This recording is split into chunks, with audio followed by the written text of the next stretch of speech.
สร้างศาสตร์นับแต่ปางเจ้าฟ้างึมเป็นต้นมาที่ตั้งอ้อมหอบประเทศเขาซึ่งมีพลเมืองหลายกว่าพลเมืองลาวเขาตั้ง10 เท่าดำเนินสงครามทางการเมืองและการทหารฮุกหานลาวเขาตลอดเกือบ20 ปี แต่สุดท้ายสนิทสงครามทดลองต้องทฤษฎีนิกสัน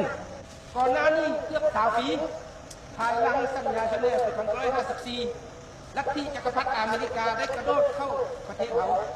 สร้างกองจักรปกครองใหม่นิยมอเมริกาประกอบและจัดตั้งกองทหารเลวหักยานเก่า